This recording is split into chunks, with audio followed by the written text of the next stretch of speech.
Ms. Shackelford, please can have the roll call on committee members. Yes, Supervisor Mallett? Yes. Supervisor Galloway? Here. Councilor Smith? Councilor Kingston? Here. Mr. Nelson? Present. Ms. Laundrie? Mr. Reed Jones? Here. Mr. Williams of Pat? Ms. Monteith indicated she would probably be with us today. Ms. Davinsky with DRDT. Mr. Minor with FHWA. Mr. Koenig with FTA. Mr. Condor with the Citizens Transportation Advisory Committee. Here. And Ms. Jacobs with the TJPDC is not present this evening. We do have one. Great, thank you so much. Okay, so the next item here is matters from the public. So we would ask if there's any members of the public that would like to provide comment. And we'll leave it 3 minutes per speaker. If you're here with the first one, please come over to the lectern. Yeah, try to walk across with the board, too.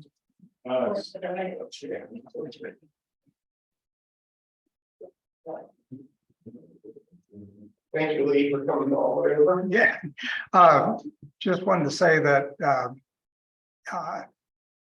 the Ravenna River pedestrian crossing, since that didn't get funded and the raise grant wasn't granted, there is an alternative design that I proposed that it's much less expensive. In fact, had it been proposed in round 5, I believe it would actually have been the highest scoring thing and would have been granted funding. So if you wish to consider that, I have all the plans available and I'm happy to answer any questions you might have. Thank you. Thank you for that. We'll chat about it a little more later on the agenda. I guess we need to move to people online. Is there one online here? Yeah, I thought we all did.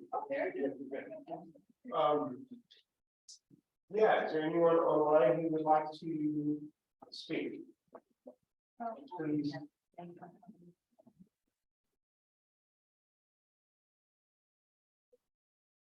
Just raise your hand. Okay, don't see anyone. Another person who would like to speak. We just walked in, so he's probably wondering what's going on. Okay. But Peter Ryan, there's just we stand with the. Just. Yes. Mr. Ryan here. So, okay, yeah.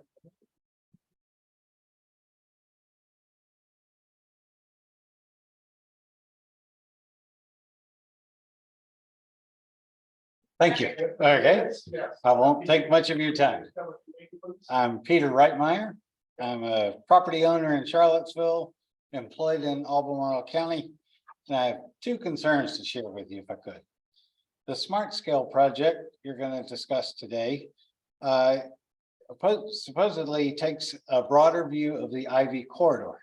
Yet the study area does not include the contributions of the UVA Emmett IV corridor project located less than half a mile further east on Ivy Road.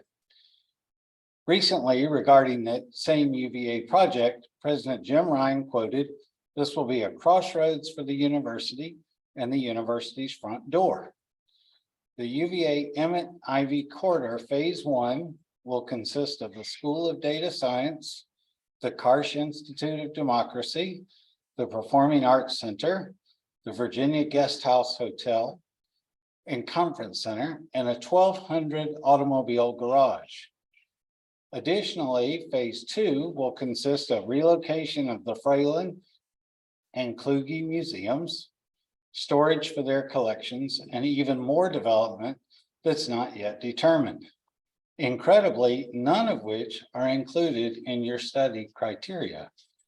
The study area also fails to consider the effects of the unfinished Leonard Sandridge Road interchange, located less than a half a mile north also of the study area. With only half of the cloverleaf finished, it's an obvious problem to be considered in the study. The best traffic consultants will fail if the parameters of the study area are wrong or incomplete.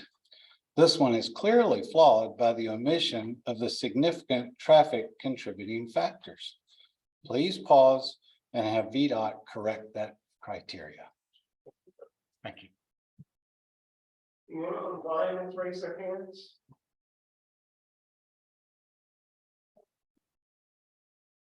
Okay. Anyone else in the audience who'd like to speak? There was one other neighbor who wanted to speak, but he's parking it, yes. Okay, there's kind of the very end. Okay. Would you like to speak? You want to speak? Yeah, okay. I would never ask a former politician. What a mistake. It's shocked if he said no. State your name, please, and where you live. Hi, I'm Sally Thomas and I live in the county, just barely over on the county's edge at University Village, which is off of Old Ivy Road. And that's why we have, by we, I mean, some of the 100 residents at University Village are very interested in the pipeline study, the thing that at one point was called a triangle about, to make sure that not the sole focus of the pipeline study is how to swish the traffic from the existing bypass out 250 West. Rather, there is a whole neighborhood and lots of new projects that Mr. Reitmeyer just outlined. There's also the railroad. There's just a lot of things that come together in that corridor that, since we live there, we would want to make sure that it's taken into consideration. And also we'd like to offer, not at the moment, but probably to the MPO tech that still exists. Yes. Some studies that we've made of the traffic that might shed some new light on what has already been plugged into the study. So you'll see some more of us. And I think my neighbor that was going to speak is held up, but we'll tell him that he could speak at the very end if he wants to. All right, Thank you. so much. We appreciate it. Thank you very much. All right, I don't see anyone else online. Or anyone else in the audience who'd like to speak? All right, okay, thank you. So we'll close the matters to the public and we review and acceptance of the agenda. Has everyone had a chance to look at the agenda?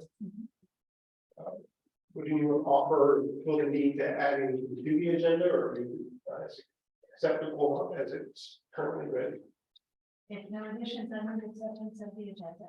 Okay, for a second. Okay. Do you need a roll call or just all in favor? All in favor? Aye. Okay, so the next matter is the approval of the May 24th, 2023 meeting minutes. Does everyone have a chance to look at the meeting minutes? Yes, sir. I'm reading this quite a show, but I did not attend the meeting. Okay. I remember meeting here. Okay. So I didn't make a good impression for me. Yeah. So next meeting we can right. Yeah, I haven't asked. Well, that is best. Yeah. The other additions or modifications? All right, would someone care to move that we accept the May 24th meeting minutes? So moved. All right, all in favor? Aye.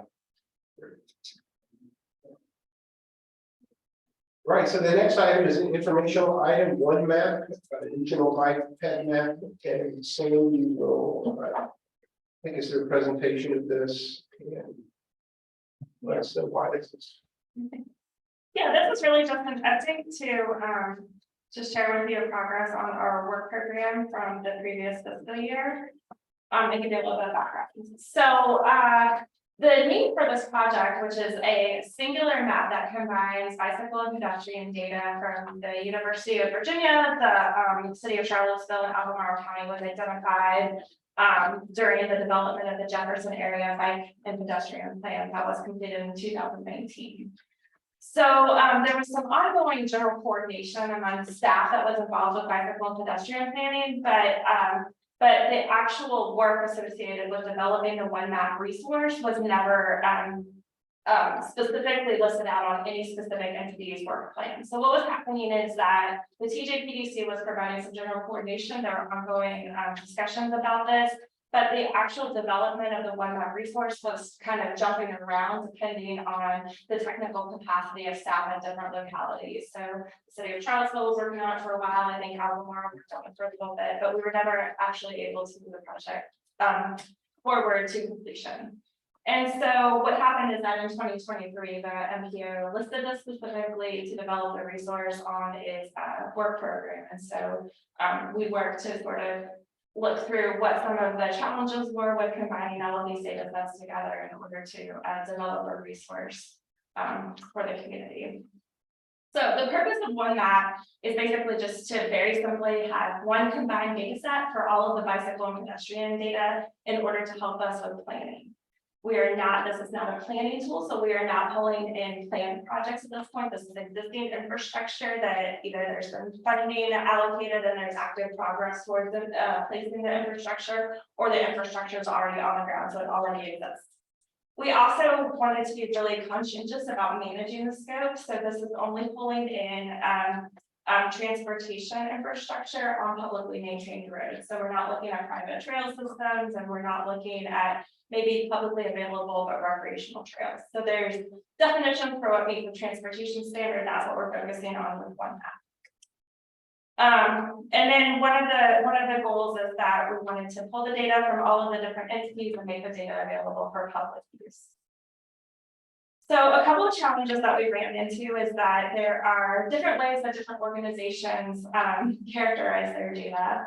And I am not a GIS technical person. There's somebody beside me that is. I can answer technical questions. So hopefully I'll explain this in a way that you understand, but it might not be technically accurate.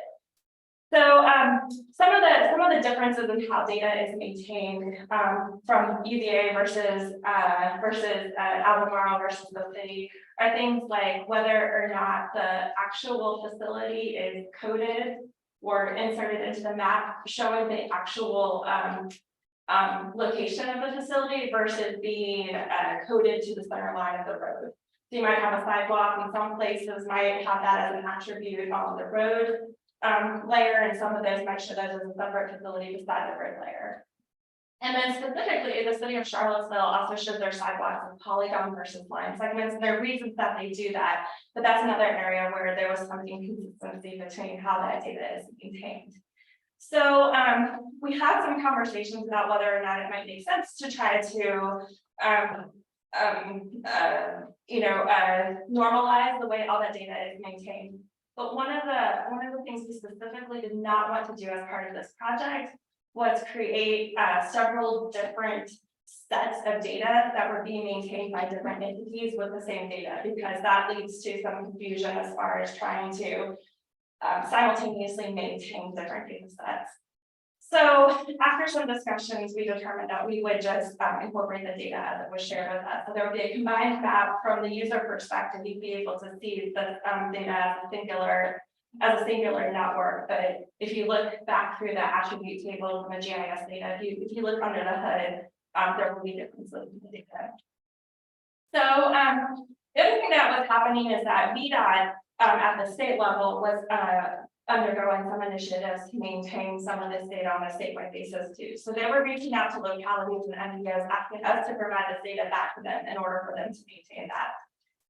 There are a little bit of differences between what VDOT is maintaining and what we were maintaining locally and what our goals were for the One Map project, specifically related to the incorporation of the university data. It's a little bit nuanced, but basically VDOT was not necessarily interested in pulling in data that only served an internal loop. So if there was a facility that facilitated access through the university, they would pull that into the VDOT maintained data set. But if it was just serving the campus internally, that wouldn't necessarily be pulled into the state's data set. So so the other difference is that VDOT is maintaining sidewalk data, and bicycle and pedestrian like trail data separately. Those are not going into the same data set. And so what we determined the solution to that, again, to avoid having multiple entities maintaining similar data and trying to maintain it separately, is that we would be able to use the resource and initiatives that we have taken underway to help ensure that VDOT's data remains up to date, but that we could also pull in more localized data. And then we could also pull data from both of the VDOT sources together in order to develop a local resource. And then again, the final challenge was just figuring out what the maintenance and the updates to the data would look like. And so we just determined that we would review this on either a biannual or annual basis to pull in any new infrastructure that had been installed since the previous update and make sure that we are communicating that back to VDOT as well as pulling it into our combined resource. So the final deliverables is that we are creating kind of a resource hub on the TJPDC website that shows the combined data set. We do not have the actual data set itself available for download right now, but we did pull together a regional reference map as a high resolution PDF right now. So if that's a resource that people want, there's a high resolution PDF that's available, and then we're working to clean the data a little bit and then upload the actual data set. So if there are other organizations that want to use the actual data, that will be available. And then at the request of the MPO technical committee, we're also providing links to all of the resource data or reference data that we're pulling together into this regional resource. So any questions on the one map project? Yeah, I have a few. So who is maintaining sort of our data set? You know, it sounds like you're getting some from VDOT. I know the university has all kinds of data. Are you pulling from them as well? Or Yeah. how is that? It's like some sort of database, like an ArcGIS database that's a standard that Yeah. you know how to map into, and then you keep the. Right, so it really comes down to there are two major sources of data that we're trying to maintain. We're trying to facilitate communication of improvements from the city and the county back to VDOT to make sure that they're pulling in any new projects into the VDOT database, and then they're going to be responsible. We're going to rely on VDOT for maintaining all of that infrastructure, making sure that we're providing that coordination, and then we'll regularly be checking with UVA to pull that data in. So we'll be pulling data from the VDOT sources. Working with the localities to make sure that the data is accurate, and then add in the UV data. So who in the housing does VDOT or? We will maintain that combined regional resource. Okay. Yeah. So it sounds like you're helping get city and county data to VDOT. And you're taking that output back over to us and somehow adding in UVA as well. Correct. Is that accurate? Yeah. Yeah. Yeah. Where does this live? It's on, well, So we'll, Some server somewhere? yeah, we'll post the files on our website, but also we have an ArcGIS online account, which will allow us to not only host the files, but host a map that you can, go and search for a particular location and view the data. Very neat. When will that all be set up? Sometime this fiscal year. Okay, great. Yeah. Okay, thank you. Any other questions?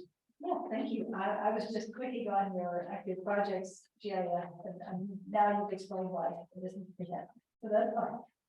My question is, over the last several years, there were some conflicts with the data information and sending bicyclists to places where bicycling wasn't permitted. So has that sort of aspect been cleaned up, or will it be before things go on?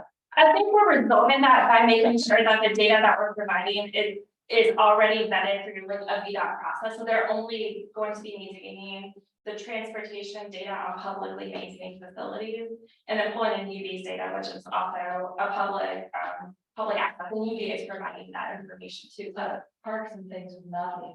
no, Simplifies the question. yeah. Thank you. Can you go back to the, there was a slide of what it won't do. One map will not. Oh, there we go. I was looking down. It also won't show you who the public commentators will. I don't think that that's covered into the attributes table. It'd be nice to do that. Good luck figuring it out. Would be safer, avoid trespassing. Because I mean, sometimes we don't know if the county owns it, the department owns it, where the maintenance agreement lies. That is a big issue. So, That could pretty easily be added into the attribute table though, I would think. Oh, no, Ruth said no, just kidding. It's easy to lose it, because when the money comes in, it's not. Yeah, I guess the point of this is more for, I guess. People who use this to actually ride their bicycles or plane routes and so forth, maybe. Maybe the VDOT side of the house has the data that Sean was looking for. Oh, that's how I don't even know. The VDOT is getting this information from the localities and the MPO, so the data is as good as the data that we're providing back to them. But I think I think we're using all of this publicly available data, so I don't necessarily have a concern about the public using it. I think this is more intended. The reason why we're doing that is that might be an ancillary use of the data, but we're really doing this so we have that information as we're talking about planning our projects. So we can look and understand the network and understand the connection and use it for that purpose, more so than the actual trip planning. But to Mr. Nelson's point about being able to determine who owns a particular piece of the line segment. Sounds like that's not really part of the scope of the project. Okay. Any other questions? No? Okay, well, I think we're ready to move on to the next item here, which is moving toward 2050 and update on public engagement.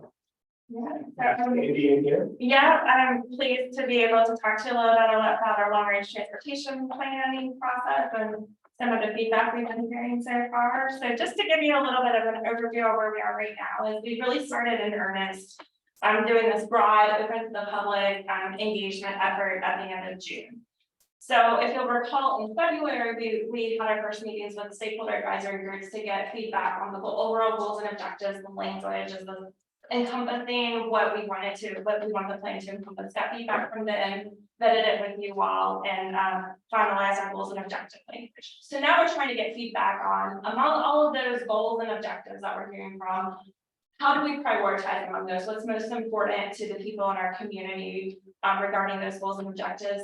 And then as a second piece of input that we want out of this phase of engagement is we're trying to find out where are there opportunities for improvement in the network. So we're asking a lot of questions about where do you see problems or opportunities and what kinds of problems and opportunities do you see?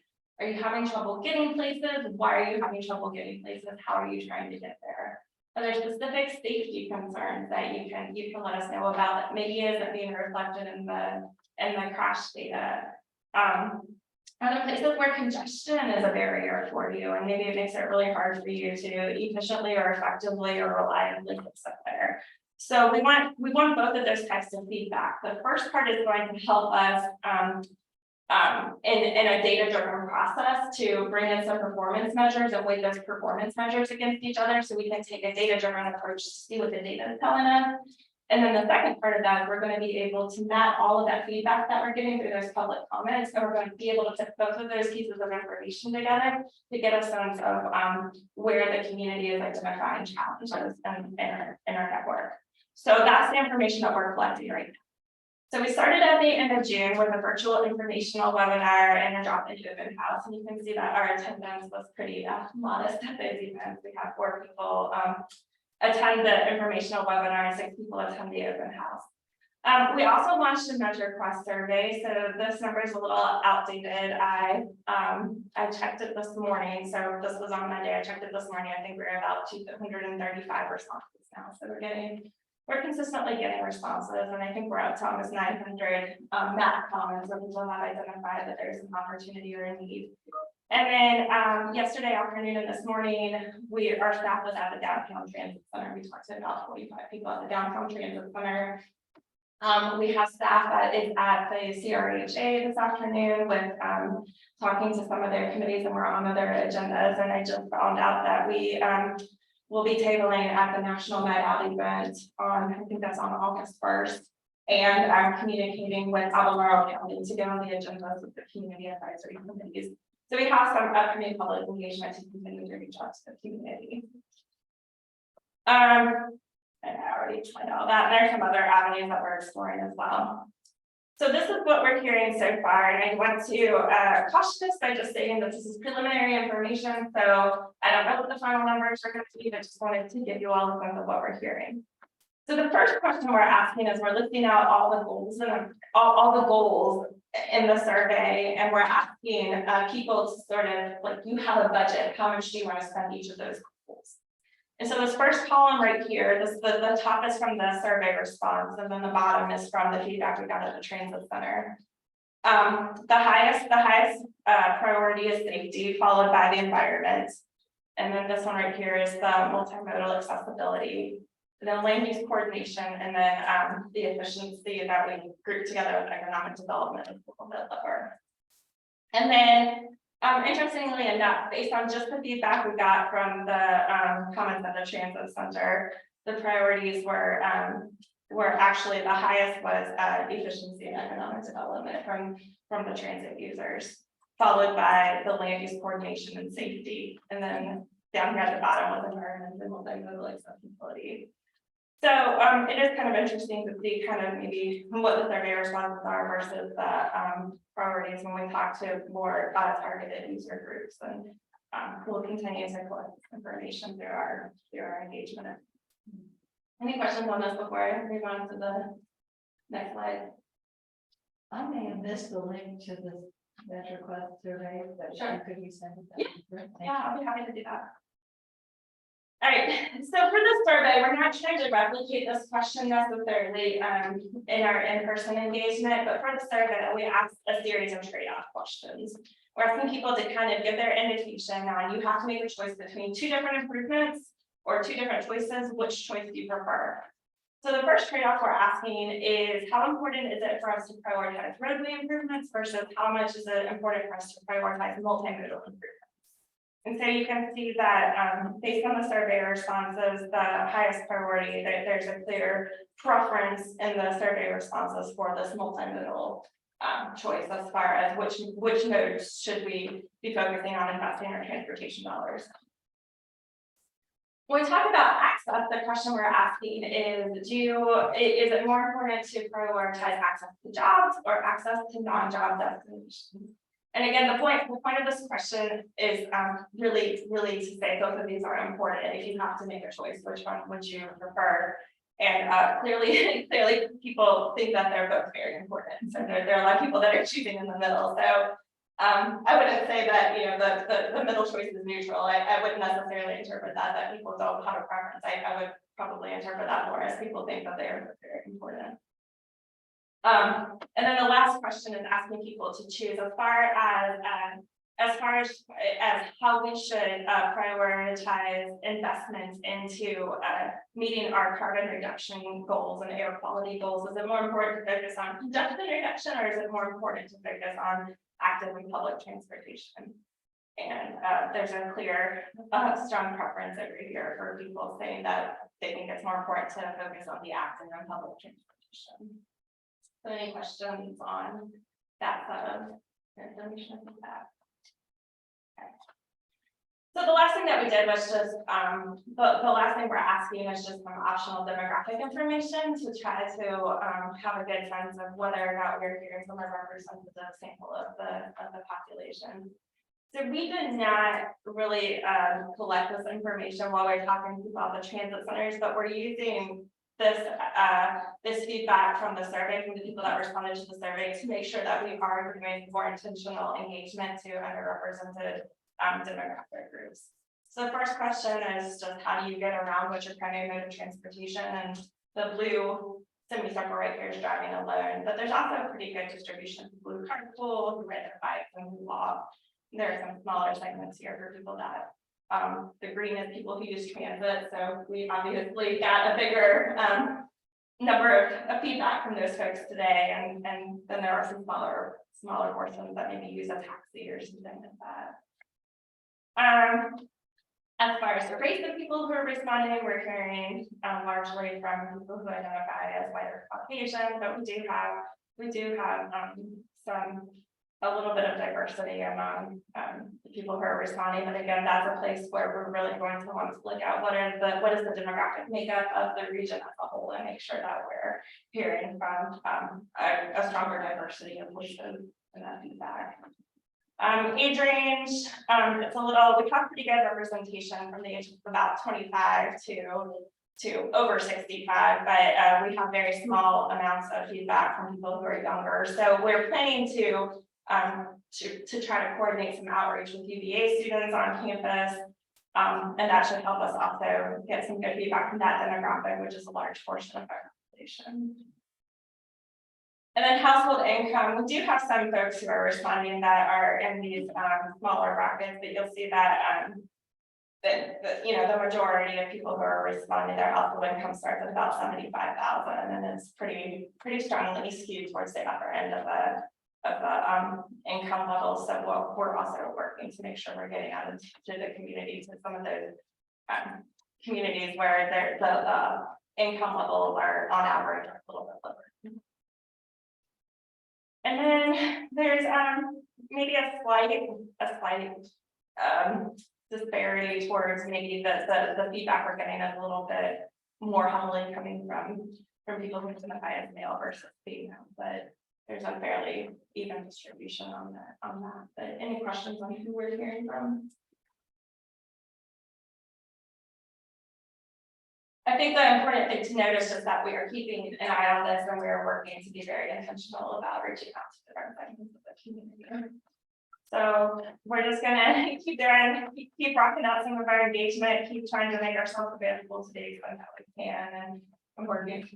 Yeah, thank you. So what is in your overall project timeline, how much time is set aside for this part of the work? Yeah, we're really hoping to wrap up our engagement in the space at the end of August. And so what we're going to do is, if you'll recall, we're going to start moving to a monthly meeting scheduled through the long range transportation plan. So at our meeting next month, we're really going to start talking about the thresholds that we want to use. And my hope is that we'll be able to wrap up that conversation in September with the policy board. And so we'll have this information collected at the end of August. We'll have our thresholds determined in September, and we'll be able to move towards the prioritization. So do we have any sense of what ideal level of participation looks like? Yeah, It doesn't seem like we've got there yet. no, not yet. CTAC identified a 5% population goal. So I don't know, Lee, if you remember what this is. I think we're looking at, hopefully we want about 600 people to engage at some point in this process. Also keep in mind though that we're going to have engagement on the other side when we start talking about the project selection. And it could be that that's an easier place for people to have opinions and provide feedback. So we'll have more opportunities for engagement, but we certainly want to be comprehensive and make sure we're hearing about needs from a good representation of the community up front. What are typical ways you have campaigns on social media or television or radio?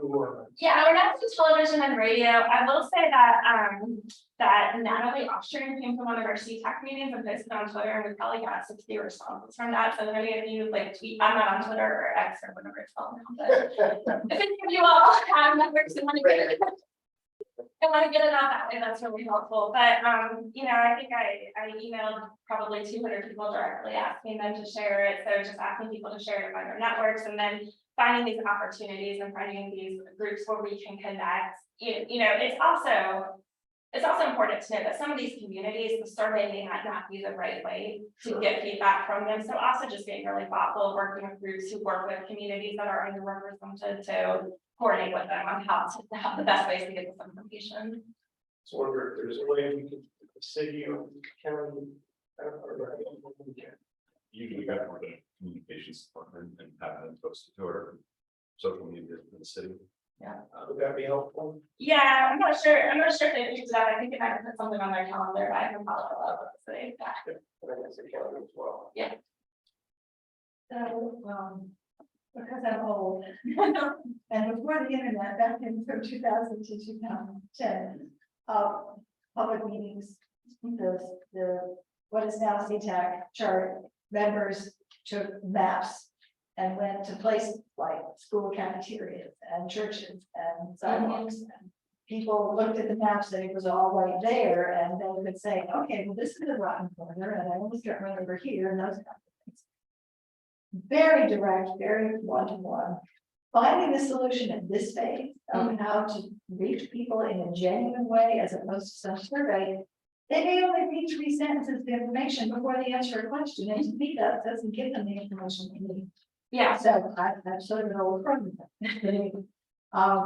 I hope that we will find a better solution now before we get to the end, because then it will make all those other outreach things before we develop the projects to be unsuccessful. yeah, that's exactly what we're doing with these public intercepts. So what we did at the transit center was we didn't have a survey to give them. We basically said, we have one poster and it listed our goals, and we said, I'm gonna give you $100. We gave them pretend money, not really $100, but I'm gonna give you $100.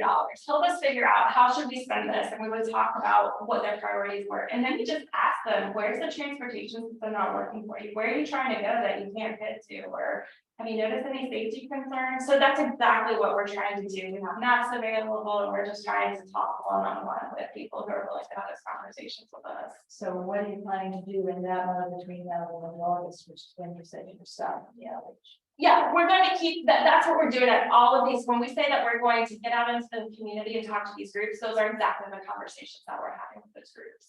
So where are the locations you're planning for so far? Yeah, coming up. Yeah, we're still working on some of them. So we have several meetings that we're coordinating with the Charlottesville Redevelopment Housing Authority on. So we're talking to those citizens. We have engagement scheduled with the center at Belvedere. So we'll be talking to them. We're working with some contacts at UVA to go talk to UVA students. We are going to be tabling at I just got confirmation at National Night Out at X Park. We're going to be meeting with all of the CAC meetings, and there are a couple other specific communities that I'm trying to follow up with to get on their agendas.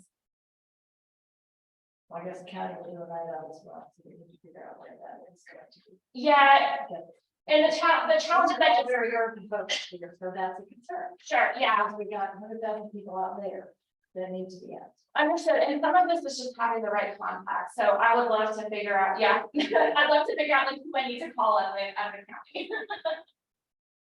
Yeah. Great. Yeah. Good, okay. Yeah. I wonder if, well, it's not just staff contacts.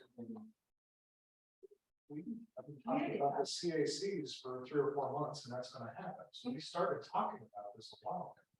So, I mean, if there are other suggestions out there, I know in the city, they don't really have a citizen advisory committee. They're talking about their HOAs. So there's certainly other HOAs that could be involved. And there are neighborhood associations that are very strong in the city that did participate a long ago. They have all been contacted. They were on that initial contact list, but it's been out. I just, the reason in my push to get into the CAC is I don't think the average citizen, not that I like downplaying folks' ability to understand things, truly understand how the long-range transportation plan impacts transportation priorities and projects in over 2 different jurisdictions. So what the hell are they answering on the survey to help inform if they don't even, if we're not doing a good job of doing it? But at least getting it out to the CAC starts beyond the information we're trying to explain, because that's an engaged group of citizens who deal with land use, who deal with transportation things in very specific areas. But they'll start asking the questions of, well, wait a minute, well, how does this fit into the county's transportation priorities list? And how do you mean the smart scale can go through 4 different applicants? So how this stuff actually gets done, just hopefully gathering this information that educates out, and then that starts to disseminate some. I mean, not everybody's going to be like Lee and Marty who are on CTAC and can communicate that within a CAC. I'm sure there's some elected you could stump with that question. How does this long range transportation plan impact transportation priorities and projects getting done in the area? How'd you like to answer that on camp? That's a really good question. Can you handle that? She's been around for so long there. But that's something that we have to do a better job of helping them understand. So if there are other places like a CAC or HOAs where part of this has to be a little bit of a tutoring session, or at least where to drive the resources. So I'll climb on the soapbox.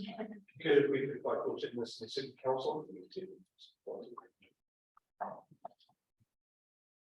Anything else on this I topic? guess one follow-up is that, so the end of August is the cutoff for when you're planning to have reached all these other things, is that right? Yeah, just for the phase of engagement, and it's not that we can't keep taking feedback, it's just that we're going to start using the feedback. Because it often starts people thinking, and then Right. 3 or 4 weeks later, they finally get around to doing something. Okay. Yeah. Yeah, we're getting past the summer, we can kind of lower during the summer, as you get back into the fall, people Yeah, pay more attention. sure. Yeah. We can certainly do. Anything else on that? No, that was helpful. And again, if you have specific contacts for either events or groups that we need to be in touch with, certainly let me know, get in touch with, we do have a small staff and we are using consultant support, but any support is appreciated and helpful. And it's certainly our goal to make ourselves as available as we possibly can. You definitely have to get involved with Kate at Albemarle to get out an email. If you wanted your survey answered, they can send that out. I think they have them. Yeah, Keep pushing on that. or she at least emailed me about it, so maybe it's pending. And then, as you said, some of the individual hits you have worked with some people you know, so if you could. Did you request the link to be sent the survey link? Is that a different resource? But if you could just resend the link or the something where it's embedded, then we can push our stuff out Great, yeah, individually that'd be great. and request our other electeds to do the same. And if there is, sort of a poster resource that we could take to our neighborhood meetings and things like that, and that will be the point to get, without dragging you out to the countryside, at least we would have a chance to get information out. Yeah, actually, all of our engagement materials are hosted online, so those are available for resource. You can either, if you want them printed, just let me know, or you can pull them up and they're all like, you can save them all. So I can send you links for all of that as well. Yeah. There's those kinds of things that you put in this letter, and people will be able to. Yeah. Okay. All right, we're ready to move to item 6 on the agenda, smart scale. So Fanny's going to give us a summary of the discussions, the CTD, the Commonwealth Transportation Boards are having on smart scale and how these changes may impact our application process. Yeah, so first of all, of course, Mr. Nelson is also here and is probably just as well versed, if not more so, in a lot of this than I am. So Sean, please feel free to jump in or chime in as needed. So I also want to iterate that they just had a smart scale retreat in July. So what I am covering basically covers probably 12 hours of meeting topics that they've been discussing right now. I'm going to try to give you a really condensed version of this so you can understand the high level concerns and the changes that are being made. But if something is not clear, we can certainly try to clarify some of it in here and between Mr. Nelson and myself, we may be able to answer some additional questions, but also know that if there's anything really important to you, the CTB meetings have been very comprehensive, so that's a good resource to go back to. If you're not familiar with smart scale, or you'd like to be more familiar, or you just want a refresher, the CTB did a really good job sort of covering the project program history and background of why it was implemented at their committee meeting. So I would encourage you to go back and watch that if you would like to know more. And one of the things that's being discussed right now is there's a difference between what the CTB has discretion over as far as the policy for how smart scale is implemented, and there are other things that are codified. So there are certain adjustments that the CTB is not authorized to make. And so everything that's being discussed here is within CTB policy for them to change related to smart scale. what they do after between every round of Smart Scale, the OIP staff, the Office of Intermodal Planning and Investment staff, who is charged with administering and implementing the Smart Scale program, reviews the Smart Scale program and gets feedback. And so all of this is based on the feedback that they collected after round 5. So what was stated in the CTD meetings is that the source of this information came from surveys with external stakeholders. So that's project applicants, but it also needs legislators in the state house and Senate. Well, I don't know about the Senate, but I think the state house was specifically reached out to. Interviews with CTD members, feedback from the state agency staff, and then the consultants that the state agencies also use to review and prepare Smart Scale applications. And they're recommending a number of potential adjustments that include both adjustments to the procedure of applying and preparing Smart Scale applications, as well as changes to how projects are evaluated and what kinds of projects will be funded. There have been no decisions that have been made just yet. There are ongoing discussions. They're not talking about anything in August, but they're going to be resuming discussions in September. So no decisions have been made, but there are some staff recommendations based on the topics that have already been covered. There is going to be a town hall in November, and then I think any changes to the program are going to be voted on by the Commonwealth Transportation Board in December. All that to say, if there are specific items that you all that are particularly of interest to you that you want us to know, please make sure that you're letting us know so that we can prepare any communication on your behalf that you might like us to make. All right, so just set the stage a little bit as we talk through some of these things. There will be a little bit of background information that will be helpful to know. Smart Scale is based on scoring. So different entities are eligible to submit projects, and then these projects are scored on the criteria of safety, congestion, accessibility, land use, economic development, and environmental impacts. So depending on the type of area you're in, the benefits that your project receives are going to be weighted a little differently based on how densely developed your area is. So basically, just know that when they're referring to the different area types or the breakdown types, the Charlottesville Albemarle MPO area is in this purple area right here. It's a land use type B. So it's an urban area, but it's not the most urban area. So when you're seeing the breakdowns, you can look for the land use area type B to know what that looks like for our area. All right, the other thing that's going to be really important to understand as we have this conversation is that there are 2 different funding programs related to Smart Scale. So there's a certain number of funding that's allocated to each of the VDOT construction districts. And within those construction districts, projects are prioritized. And the funding that is dedicated to those construction districts is divvied up or allocated within the construction districts or projects. That's called the district grant program. Only localities are eligible to submit projects to the district grant program. So regional bodies like MPO, PDC, and transit agencies are not able to get funding through those district grant programs. And there's also a wider range of project types that are eligible to receive funding through the district grant programs. So in order for a project to qualify for Smart Scale funding, it has to meet a need that's identified in the state's transportation plan, which is called V-Trans. And these are the types of needs that localities are eligible to submit projects for. It's a safety need. It has to be in an urban development area, which is defined by the locality, or it can meet a need on a corridor, statewide significance, or regional network. And regional networks basically refer to the MPO area and needs that are identified within the MPO area. Those are defined by V-Trans. Those regional networks are defined by V-Trans. Urban development areas. So those are basically designated growth areas from that the localities identify. And I guess the city would be the whole county. Do you know that, then? I think you actually might have. Oh, Yeah, the city's got some smaller area on West Main Street. I don't think the whole city is fine. Yeah, UDA is somewhere between a growth area and activities. And I'm not quite sure why that choice was made in the city. Our whole growth area.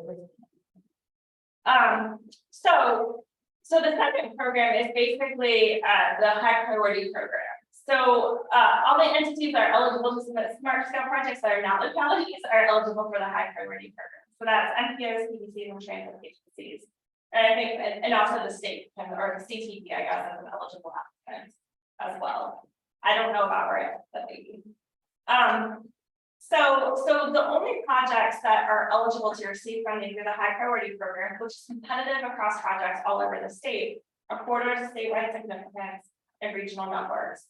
So, there's a smaller list of candidate projects that MPOs, PDCs, and transit agencies are able to submit as far as the needs of their trends. Okay, and then this is just what I want to show you. This shows like what the topics that have been identified as concerns that the Commonwealth Transportation Board is studying or reviewing as part of this process, and you can see that they're picking up in September and they'll have more conversations. So this may not be the last time that we talk about this. Yeah.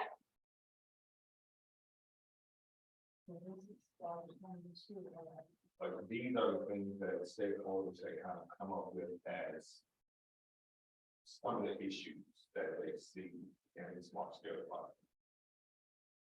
So we'll talk about what's been covered in May, June, and July in a little bit more detail. And then what we will not talk about is what is upcoming in September, which are some of these other issues that are going to be covered. Yeah. Okay. So the first issue that was identified is related to the process, and there are a lot of concerns about the quality of applications that are being submitted at the final deadline for smart scale applications. So there are a couple of things that are leading to maybe these concerns about application quality. An important note is what's in this first line right here, which is that since smart scale was initially introduced as a program, the 6-year improvement program, that's what SIP means. The 6-year improvement program has increased by 50%, but the staff that is there to administer and manage the program from VDOT, WIPI, et cetera, has remained the same.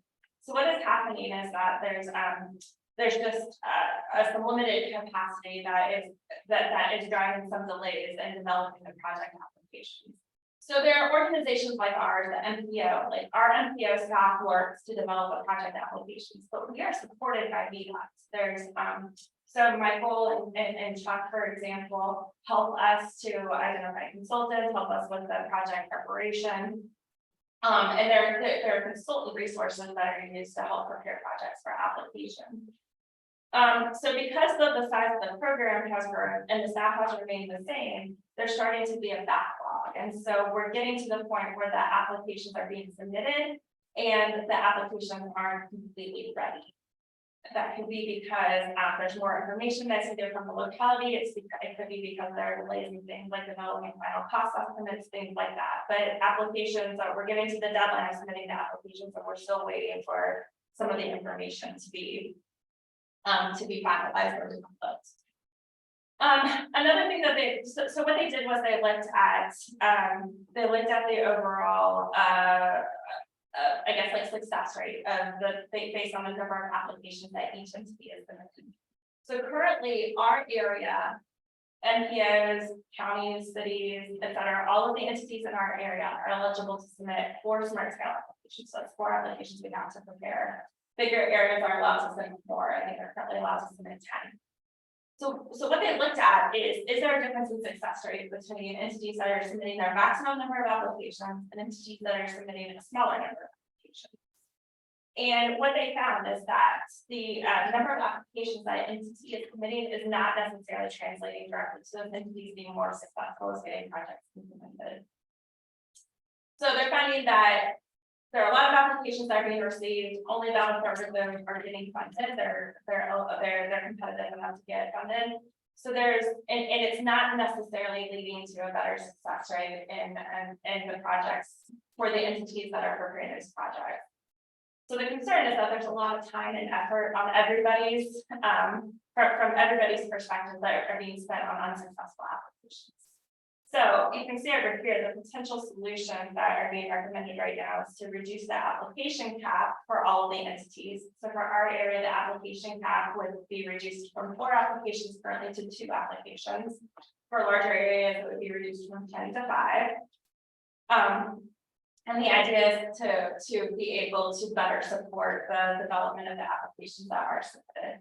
And then, and hopefully that would also make sure that the projects that are being submitted are more likely to be funded. So all of those resources going into the development of these project applications translates to implementable projects. I think is the outcome that they're trying to work towards.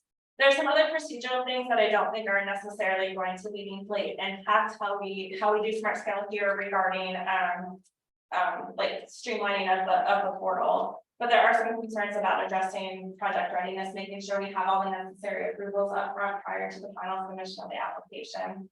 And then there's also a solution where this wouldn't necessarily impact how projects are evaluated, but for localities or entities that administer their projects locally, of considering performance in project delivery once the decision is made by CTV on whether to sort of move forward with the staff recommended scenarios based on the project scoring and determine if there's maybe a desire to consider project delivery performance and developing the final consensus funding decision. And that would tie in directly to what they're looking at, the sustainment model for locally administered programs. That you are applying for projects, you're historically locally administered, and you have not been able to perform, then it could impact you being able to get future funding through these programs. And I'll pause there because it looked like a couple of folks wanted to make some statements, so. I'm sorry for my ignorance, but there have been 5 rounds of smart scale, starting with, 2016, 2017. so it's roughly 1 every 18 months kind of thing. It's every 2 years now. I think that was implemented in maybe round 2. Yeah, it wasn't on an annual basis, so I think where it just happens on the intakes on the even years. And then on those other years, we've got the revenue sharing and TAP applications that go. So every year there's an application cycle that goes through the smart. What are the other ones? Revenue sharing and the transportation referral program. Do we try to engage those programs as well? The MPO is not an eligible, well, I think maybe TAP sometimes is eligible, sometimes it's not, but those also require a local match to be contributed, and the MPO doesn't have match resources, so typically those are. Need to talk about it. Yeah, yeah. I think the NPO did one, this Trail Hub project that started out of the TAP project, then went away and then became a smart scale project. That's the only one I think that the PC worked on. Thank you. So one of the problems I understand with the large number is there is no way to keep them out if they're incomplete. You have to go through the whole scoring stuff before, because it seems like it'd be pretty simple for somebody with a sharp pencil to say, you don't have all the boxes complete here, and it's not ready for prime time. So you set it aside and don't spend. I think it would be easier if the department had said, no, we're not gonna help them figure it out. And then when you get to the application at that point, and your application is ready, we then kick it out. But what we do is we help you along the way. And I shut down shop for 6 months to work on applications with localities to help them be ready to the best. They are not done their own homework first. And then while we're doing that, other projects Yeah.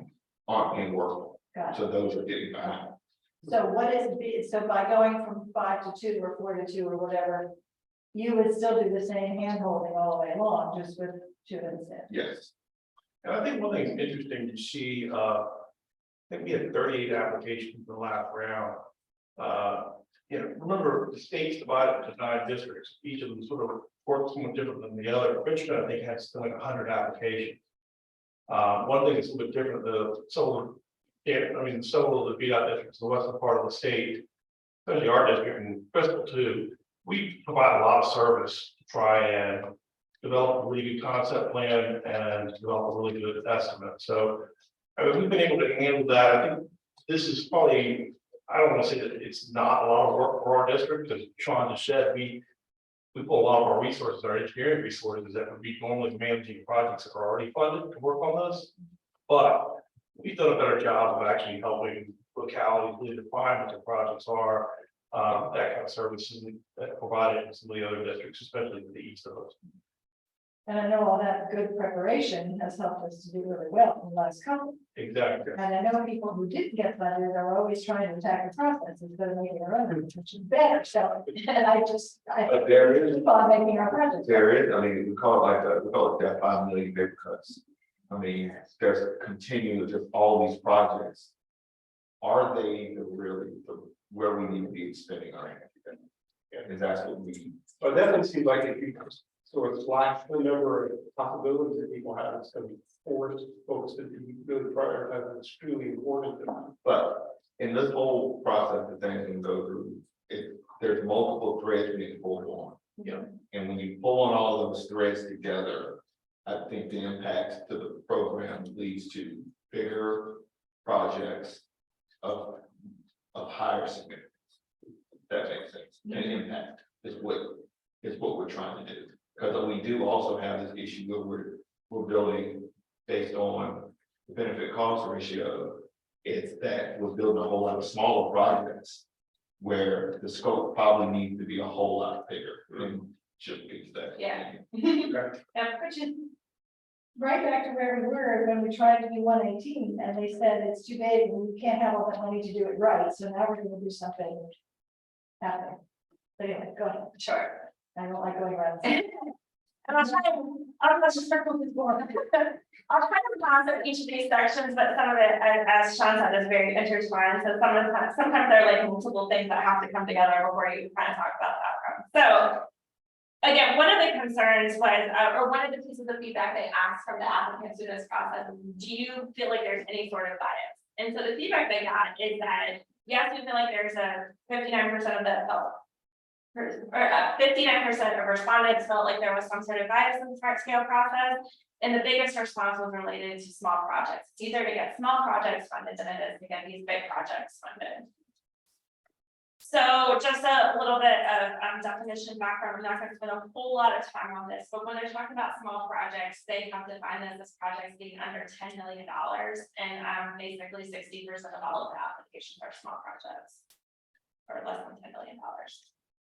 So they went through a really comprehensive analysis. I'm not going to go through this all in depth, but remember there are two different program funds. So what they did was they looked at the breakup of small projects that were funded in the column on the left in each round is the district grant program, so that's evaluated based on each of the VDOT construction districts. And then they looked at how many small projects were being funded in each round for the high priority program, which is intended to fund projects that are going to have significant impacts on corridors of statewide significance or regional networks. And so the point to emphasize here is not necessarily the overall percentage, but between round 1 and rounds 4 and 5. So you look at round 1, 2, and 3, there's a fairly small percentage of the funding that in the high priority program that is going to small projects. But if you look at rounds 4 and 5, that really jumps up significantly. So one of the concerns that was identified is that there's the high priority, the funding that's supposed to be designated to make these improvements on the high priority program on corridors of statewide significance of regional networks is being reduced significantly because more of this funding is being directed towards these small projects.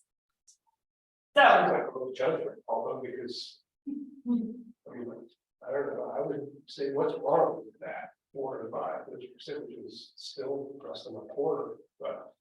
Well, and we can talk about a little bit more some of the specific concerns related to it. So specifically, one of the concerns is that it's not just small projects that are maybe getting funded more so than these larger projects, but specifically bike ped projects that are small are more likely to be successful than ped projects that are small. So if you're looking at this in terms of the overall success rate, let's see, this is number of projects, and then on the right side, we're looking at the amount. You can see that the bike ped projects are 59% successful. Small bike ped projects have a success rate of 59% compared to 47% for highway projects by number of projects and compared to the amount of funding. that is allocated towards them. They are basically for every $100 asking for, they're getting 55, whereas for every $100 that they're asking for highway projects, for small highway projects, they're getting 39. So specifically, there's this concern about whether or not this is really the outcome that was intended when they were developing the high priority program. So, and this is just a summary of the concerns. Small projects were about 2 times more likely to be funded than larger projects, and the bike ped projects were more successful. And the overarching concern isn't necessarily, well, maybe I shouldn't put words in their mouth, but what I took away from the presentation is that the really big concern is not necessarily that that localities are trying to get these projects implemented. It's that the overall types of projects that entities are submitting applications for might be based on what they think is going to be successful for smart scale, and isn't necessarily the projects that they have identified as being the primary most important projects for the area. So entities are making evaluations of what types of applications they want to submit, not necessarily to request funding for what is most important to them, but based on what they think is likely to be successful. Yes. Yes. But we're doing what we were told. Because hydraulic had a very good option turned over under just like Ryan. We were told it's too expensive, you have to break it into pieces and not do the best, most effective thing. So it's very frustrating from my perspective to say 8 years ago, this is what we told us to do, and now we've done it, and now we're saying we're being scolded for that. So this is other people, not anybody who is aware of what we've done here, but it does feel like we're welfare punishment. Yeah. Any other questions on this one? I thought Mr. Nelson was gonna make a comment. No, I mean, I was just gonna say, I think from our perspective too, the smaller projects take as much time to deliver as a large project. So a $10 million project and a $100 million project take the same amount of time to deliver. But we're trying to get you. I mean, the fact that I get it, I understand this, where they also then looking at all of those projects, large or small, receive some sort of impact score that competed against others and won out. So if we start going, well, there's more small projects being done, but if their impacts were strong, well, so what? I mean, I'm looking at the Belvedere, the Riot project. The reason that got funded was because it was a small project. It's going to get expedited because we're going to Warner Riot project, and it's a hell of a lot easier to do them both together, I'm imagining, from a cost perspective. But And a lot of really should be that all should have been submitted as one project. Well, maybe Belvedere wasn't really on everybody's radar. But I think that's what, it's a smaller project, of course, we're going to pair the roundabout, but in the grand scheme of things, we probably should have had that all as one project. Also, I might have to review some minutes to not think that some people said that back then, but the fact is that it didn't. And to Ann's point, if it's going to be done, if you want bigger projects. What we're gonna talk about that too.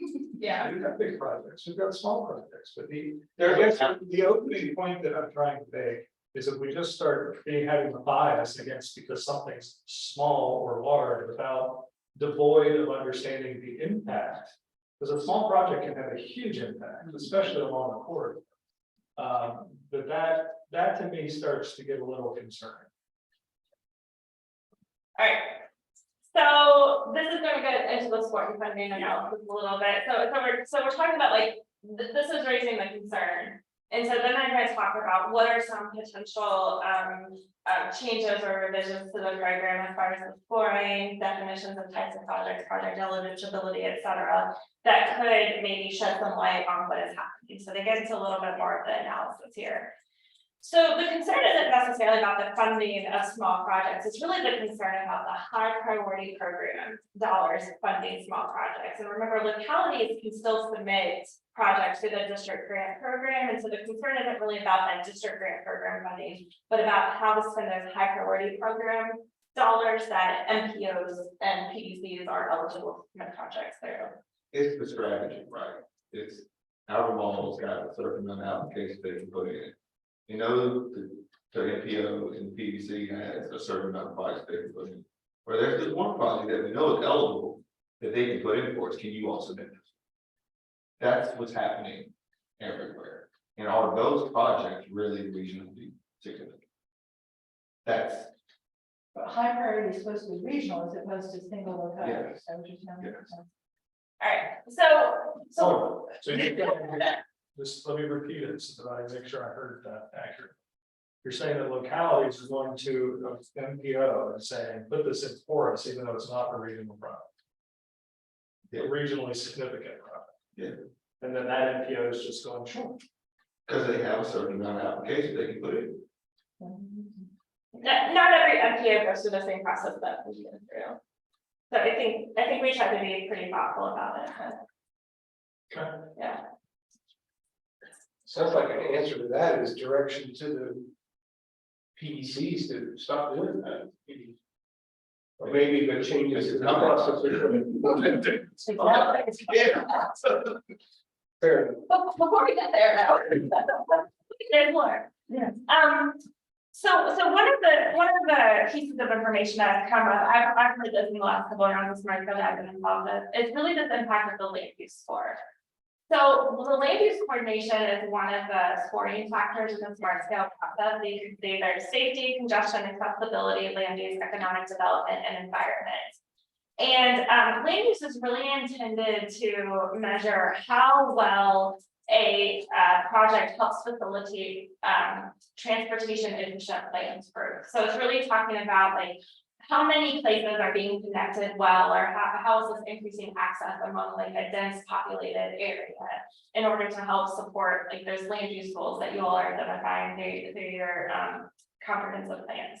What has happened is that you can see from between round 1 and 5 is the land use score has become much more of a driving factor in determining how much of a benefit projects get, and it's become a very significant influence over which projects might be funded based on that land use score.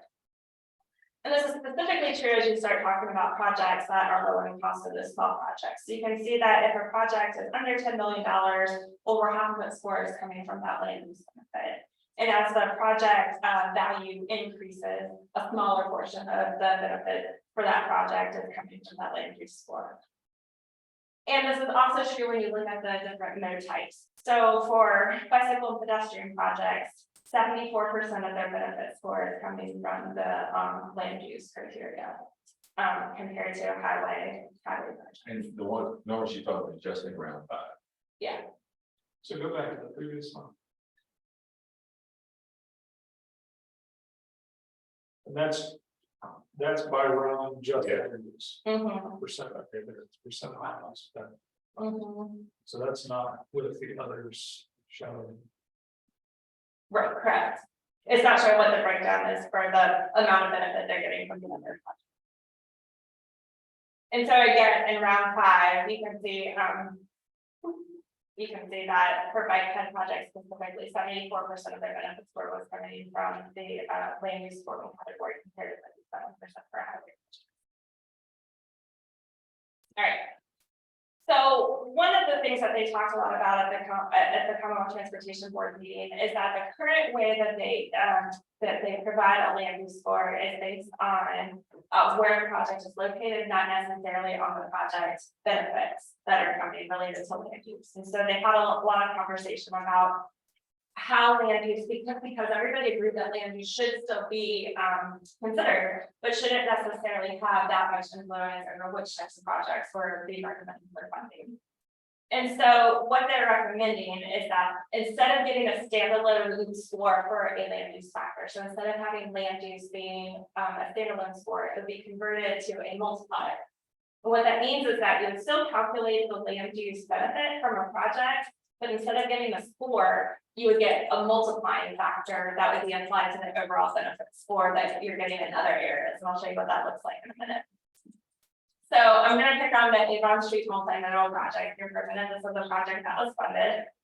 But if we look at the scorecard here, what we'll see is that in the land use category, it received a benefit of 12.6 points. the overall project benefit was 13.4 points. So most of that project's benefit derived from that land use score. And then just keep in mind that with smart scale, we take the score, we divide it by the cost in 10 millions, and that gives us the overall smart scale score. So instead of having this 12.6 added to the score in the other areas, what they would do is they would convert this to a multiplier. So the process is the same up to this step right here. And basically this is saying that compared to the project that scored the highest in the land use category, this project has about 84% of those benefits. So the highest ranking project sets the normalization, and everybody else gets a percentage of the 100% of that score. So this is saying that instead of that standalone score for land use, we're converting this to a multiplier of 1.84.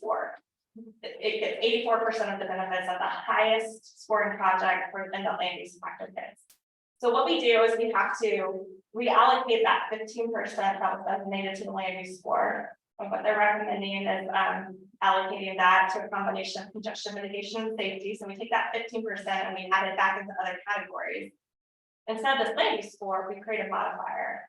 And so you go through the calculation to calculate the benefits in all those other categories, and then you multiply that number by that multiplier factor.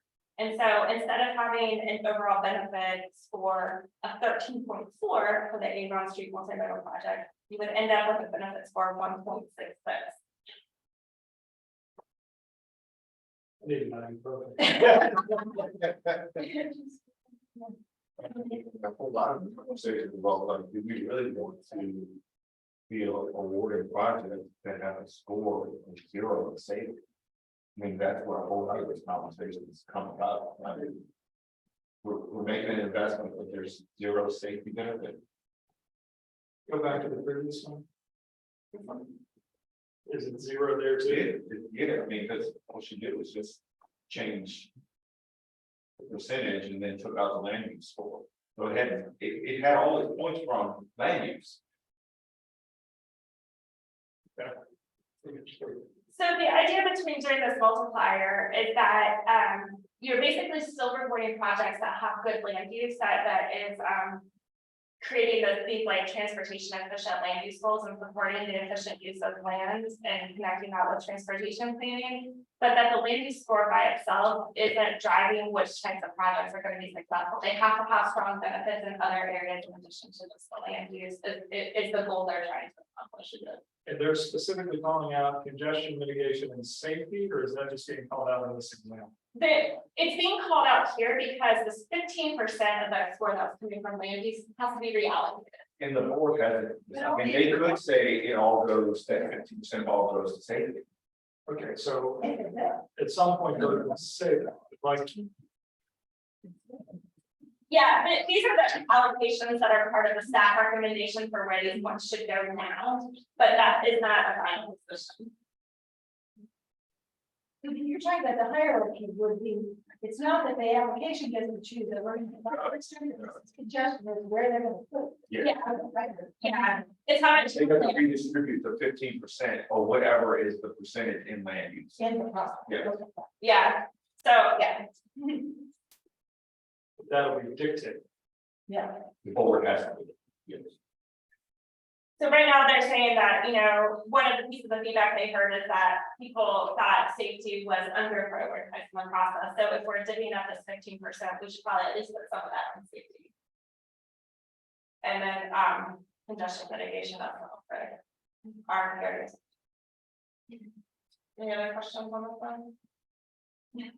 It's a lot, thank you. So what do you think? Well, there's more.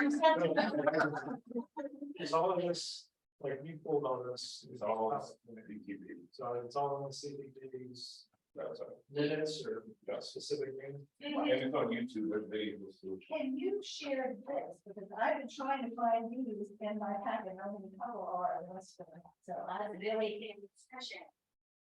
Appreciate having this to the. Sure, yeah, understood. Yeah, What was the conversation around?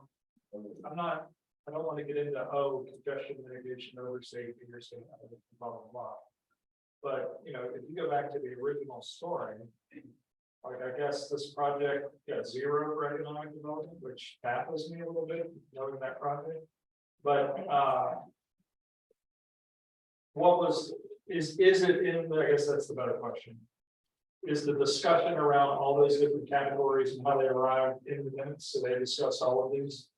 I did not watch the 5 hour work that they had. There was a discussion about how to divvy up the congestion mitigation and the safety and what congestion mitigation means and what they're trying to capture. So that is in the CTV meeting. That's smart storage because it's about 5.5 hours. So it's in there, it's in the CTV slide. I did pull this as a local example. And you have links to those in that. But man, I think in everything that I've seen, and I'm on the executive work group for these changes. All the discussions have been around distributing anything from land use, either in congestion mitigation and safety. And land use is kind of the flip side of congestion, right? You're trying to make these areas less car dependent, and so it is an effort to sort of mitigate the congestion as well. And I think that was part of the discussion that they had at the CT. It's really, everybody says safety first, safety paramount. Well, we need to be more than 20%. So that's kind of where that discussion is going. I'll have to go. It's 5.5 hours. All right, so I'm on the project, the improvement of safety is not a project issue. Investing in safety, in the mission. It could be, I mean, there's other factors there. So it's 5:25, I know you're still working through your list. Yeah, I'm sorry, Mr. Chair, I'm gonna make this final point. Okay, the economic development piece of it. Just like why a strong economic development program should be in every locality's game plan.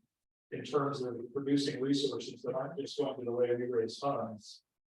I get it, it's easy, safety, of course, I can't imagine anybody would go, oh, I don't think safety should be the top priority.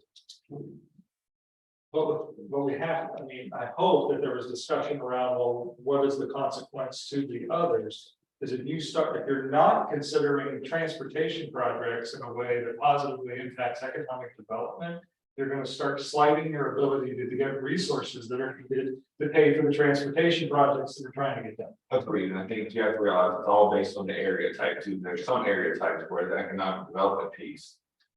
They're not getting any projects based on that. It's basically solely on safety. Some of the extra rural areas, it's based on 100% safety.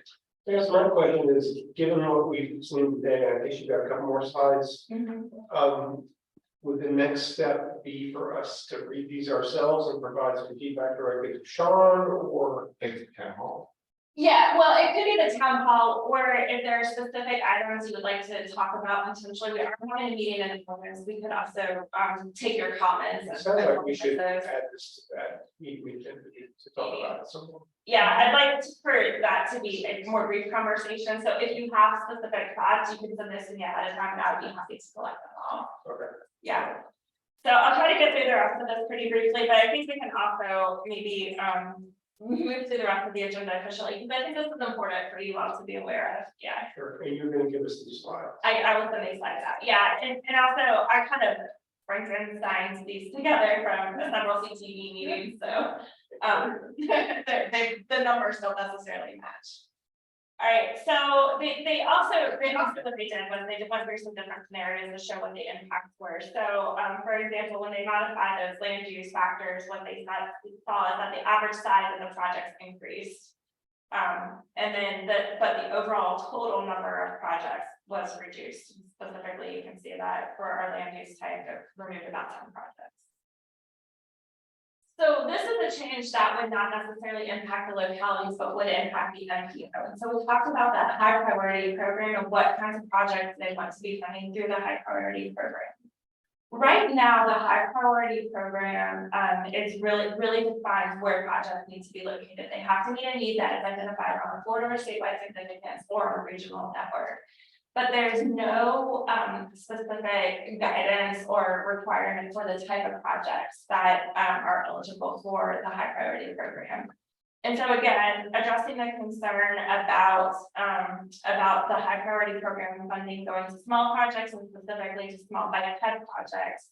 One of the recommendations is that they limit the types of projects that would be able to be funded through the high priority program, meaning that these would be the only types of projects that MPOs, PDCs, transit agencies would be able to submit the projects that meet one of these criteria. New capacity highway, managed lanes, which are like the HOT or HOV lanes, new or improved interchanges, new or improved passenger rail stations for service, freight rail improvements, or fixed gantry transit.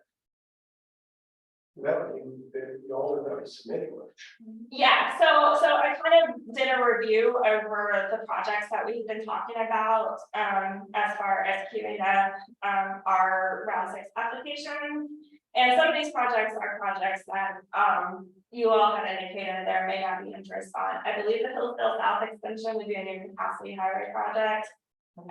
I think there's some question about the Urbana River Bike Head project because it is a new capacity project, but it's also bike head. But I think that one of the discussions they had was that they don't want to necessarily be supporting expensive bike head projects that are serving recreational purposes during transportation purposes. For the bike head bridge, I think this is pretty clearly a transportation network, not just recreational, but there's a lack of clarity right now on whether that would be a qualifying project. And then depending on what the outcomes might be from that Abbey Road pipeline study that Michael was talking about, there could be an interchange improvement that's identified. So it would significantly limit the types of projects we were expecting.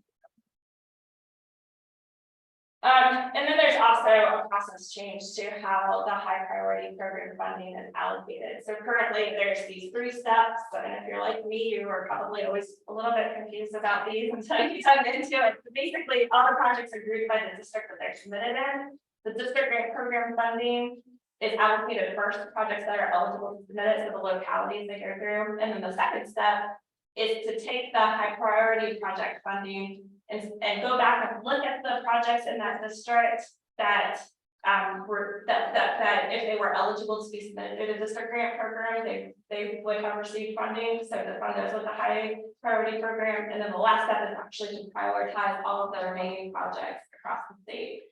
And so what they're talking about is eliminating that step 2. And so projects would go directly from either being prioritized within the district grant program to being prioritized against other projects in the state. And then just to give you a little, I'm really not picking on Avon Road overall, but you can see that both Avon Road and the US 250 Peter Jefferson Parkway project, which were recommended in the staff recommended scenario that was originally released for smart scale project allocations were going to come in step 2 because those were submitted by the PDC and MPO. And so what they did was they looked at what the total combination of those 2 scenarios were, so adding in the definition, so limiting the types of projects that would be eligible for funding through the high priority program, and then also changing that step funding process. And so what you can see overall is that the average cost of projects increased, even though the number of projects decreased. And you can see that there's a pretty significant shift in the number of bicycle and pedestrian projects that were funded in that scenario. But none of these scenarios that you've seen include all of the recommended changes. So you don't know the net impact of all the strings being pulled out. And that's that earlier chart about these recommendation templates. Homework. Okay. Yeah. So there's also some changes about, should we use existing congestion versus 10-year growth projected congestion factors? So I think that's our recommendation is looking at when you're calculating your congestion benefits, you're looking at 10 years versus just looking at congestion now. And there are some projects that specifically would receive significant benefits from that based on projected development that they know is coming into those areas. And then this project, this is the slide that showed kind of that they combined all those recommendations that we talked about previously. This would be how what is funded changes across the state. And they have more coming in September. Yeah, that's what I'm going to talk about that now. specifically economic development will be a part of the September meeting, but they don't have one in. Sean, you sound like you have input to this whole thing, given your position. Yeah. You're hearing what we have to say and taking it on board. We'll attempt to represent. If you appreciate it. Well, also wearing your hat as a DDOT guy. The things that you said earlier about trying to take additional workload and the safety, making sure it's not all the way towards the home use, this seems to make sense to me. I think everything that we've seen so far, and the board has been going through this now for 3 or 4 months. So Tanya, you did a great job of taking 4 months of material and putting it into the slide deck. So kudos to you for that. But the conversations at the board level have organically gotten us to this. When we had the board meeting here in Charlottesville, I literally had to ask the commissioner if he planted some of the questions that were coming up from some of the board members, because it's the same things we've been talking about in the working group. So for the staff recommendation to be aligning with the way that the group has been thinking, it's doesn't happen temporarily. It sounds like this is kind of a needed It is. adjustment or recalibration or something. It's a game. Everybody learns the rules of the games and you exploit them. That's how you do it. Well, that's one way to look at it. I will focus that on recalibration. So just want to get to the benefit of everybody. No, I think the results we yield with this group. I mean, because I think there are some bigger projects in this area that we need to look at. And hopefully this process will help us. If you did kind of, there was a slide, I think there that said, these are projects that we couldn't do. That would be. So did you do likewise, projects that localities submitted? That the TJPDC didn't, but do reverse, we could have submitted them with the new project. I did not. I think maybe the project to keep an eye on might be this Ivy Road project, for example. Well, like the 118 that we ended up Okay. doing, I'm thinking of past projects. Moving, I'm already trying to exploit this. Past projects that were submitted by a locality that under the new change could be submitted under TJPDC. I mean, you're just gonna have people rearranging who submits. Yeah. And then there's all This the is, interest of the different regions at the CTV and watching them over the years. It's been fascinating. watching the bike lanes. The bike lane reduction that's happening here is the Secretary of Transportation. I mean, he made a pretty, what I thought was bold statement for the room at Baco about bike lanes. Cause he just seems like you're like bike lanes, and it seems like here we are getting fewer bike lanes from. Has he made other statements about bike lanes and how that impacts safety and congestion mitigation?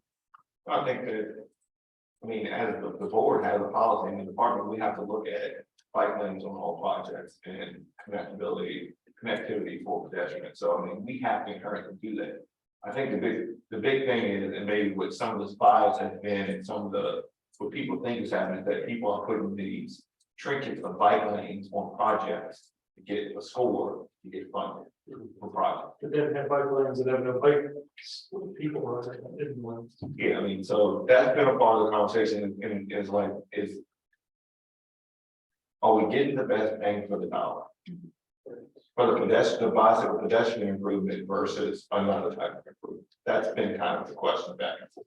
So I wanted to ask, so for our August meeting, if we just maybe have a time to maybe respond to some of the questions that people sent now and then.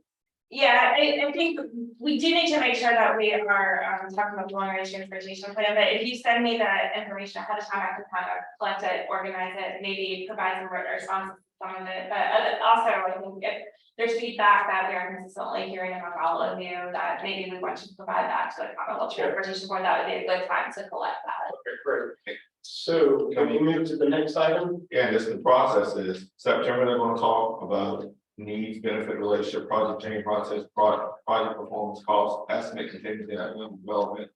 October, they're gonna have recommendations, and then there'll be a town hall in November, and then they're gonna vote in December. And there's no meeting. And Sandy, what would help me and perhaps others is to get things like the slide that has on. Sure, yeah. I need time to process things so I can ask you some questions. Understood, yes. Sir, Barnes, really quick. Speaking about VDOT pipeline projects. Oh, are you coming up here, Michael? Do it here. I can't get that to, Say again? I can't get that to launch either. Oh, there you go. You got me in touch. All right. Hi, thank you very much. Michael Barnes, VDOT District Planner. Here to talk about project pipeline projects here in your community. We're doing a total of 4 of them in the district. One of them is in Warrenton, one of them is in Culpeper. And the 2 that we're looking at here are Barracks Road and the Ivy Road corridor. The process behind Project Pipeline is really 3 phases, and you can sort of see some of the text that's there. But I think the big take home is the first phase, really defining the problem and defining what the potentially viable solutions are. We look out there, what is the universe of solutions, and of that universe, what are the solutions that might be able to work? That's sort of phase 1. It's a fact-finding one and trying to winnowing one. Phase 2 is where we're taking those potentially viable ones as potential solutions, and we'll move those to preferred solutions. There'll be a lot more public input. We'll be working a lot more with our stakeholders during that process. And then finally, it moves to a phase 3 where we take those preferred solutions, we'll do another scope, we'll have our preferred alternatives, and we'll take those things and create better concept plans and more detailed estimates. High level overview, and in the interest of time, that's a nutshell of what the process is. Okay. Is this? So help me with called process. VDOT pipeline project. So this is sort of like upstream of a small scale application. Yeah, I was debating on doing that. Yeah. So basically, I think you can think about here in the district, when it comes, you know, we're in the odd year, next year is the even year. We're starting to get prepped for smart scale now. And this program is a state funded program to look at, you know, for projects, candidate projects that eventually might become, and I have a question mark there, might become a locally nominated smart scale application. And what we're trying to look at is we're using big data, sort of sort and try and find places in the state that are relatively high priority areas for the state. So a lot of projects you'll be looking for with a project pipeline process will be on back in these corridors of statewide significance. And then sort of a more regional bent to them. Obviously, there are going to be local elements, and we're going to talk a lot about multimodal, which is going to be part of this thing too, is we're looking at multiple factors within these study areas, but that's how they get identified. This process of, you know, picking or helping, at least in the Culpeper district, of trying to get good smart scale applications.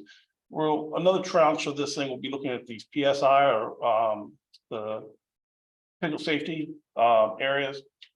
And we'll be coming back to the localities next month or so. I should take a little side here. I don't know, Chuck Proctor was leading this project. Chuck just had a family issue. His daughter actually just passed away last month after a battle with cancer. So Chuck's been understandably focused on that. So I've been able to stand into the breach and drink out of the fire hose. So regardless, back onto the topic. So the PSI thing, we'll be coming back to you all local on that. And then a third tranche is really local projects that, you know, that you all are developing for whatever priorities you're trying to achieve that are eligible for smart scale ones. Again, in our district, we'll be working with the localities to help refine those concepts and to, you know, with consultants that we'll hire to refine those concept plans and get a good estimate. What we found in the district is if you don't have a strong application and a well-defined application and a good budget, you end up with projects that are underfunded. And that means that they don't get delivered on budget, and they don't get delivered on time. This is basically a way of identifying high priority, identifying projects in the future, the ones that we think in the future will be high priority, safety or other type projects. Thinking out in front in terms of scoping them out and identifying what solutions might be to support future applications for smart scale or some other. Yes. And we may pull in a couple that could be spun off into local DGP projects, but I think the initial stroke is trying to find those high priority ones. So the process, 3 phases, timeline, the one we're in, be wrapping up about September. The phase 2 will be through the fall and the early part of the winter. And then we'll be working on the phase 3 of refining these concept plans, starting in like February of next year and working towards the July timeframe of next year. Sorry, I'm trying to go fast, can't catch up on time for you all. So for the 2 studies we're talking about, Barracks Road and Ivy, you see the list of the stakeholders who are here. You all are one of our stakeholders. Barracks Road process is we're basically from Georgetown Road in the county, along Barracks Road to Emmett Street in the city. Again, one of the areas that the state's identifying is sort of like around the interchange there. That's kind of one of the priorities that sort of brought this to the fore, but we're looking again at a little bit larger area. With the Ivy Road project, it starts on 250 by Ednam, by the Boar's Head, and extends eastward into the city at Alderman. It includes the ramps that feed the interchange there, as well as Old Ivy Road. And again, this is one where, one of the major drivers in this area with the backups when you're on the bypass headed, I guess, south or west, people backing up out of the Triangle Belt area and into the main line, which is an extremely dangerous situation of people parked at high speed. And so the Triangle Belt was one way to sort of like tackle that particular problem. And various local factors, as well as sort of a need a little bit larger corridor, sort of what's led us to this little bit larger study area. I heard the gentleman's comments about looking at an even larger area, and I'll address that in just a second. But needless to say, I think we've sort of included the Old Ivy Road corridor in this study to address some of those multimodal questions that have been coming up into this area. And inevitably, I think what we're finding when we get into this, the traffic solutions, if you want to do some of the multimodal, they affect the traffic in this corridor because of especially the railroad bridges, which are substandard and narrow. So this is my last slide. And I just want to sort of talk about what the steps forward are for phase 1. Right now, we're in the midst of data collection, a lot of the vehicular related stuff of traffic counts, signal timings, crash data, etc. We're also looking at multimodal issues. We just had a meeting this past week with your staffs and UVA. And I think what I really wanted to do with this thing is, you saw what the box is for the study area, but my question was, outside of that box, where are people headed? What are those big destinations? We talked a lot about Ivy Corridor. It'll be interesting to see some of the other things that we gather from other inputs. I mean, I think a lot of the discussion focused back on UVA's development and then the city's development along the Ivy Corridor. But I mean, I think North Grounds is an interesting thing, and maybe Barracks Road, even a little bit farther beyond this, as well as points to the west. So this idea of where are people headed outside the corridor. And so for our project, what are the plans that the localities in UVA have developed? What are we trying to connect to outside this corridor? Hopefully, as we move through this, we'll understand a little bit better where UVA is and the city is with their planning. We got a lot of that the other day, but I think we'll get more and more into the details. And the final thing, I keep calling it like the 5 paths, because obviously, if you're moving from west to east through this corridor, your solutions are going to be probably money is limited. We're going to try and get a solution that meets the goals, and as much as we can. Obviously, we're not going to be able to buy everything. It's just not the way it works. So multimodal solutions, I think what we need to be looking at is, does it run on the north side of Old Ivy?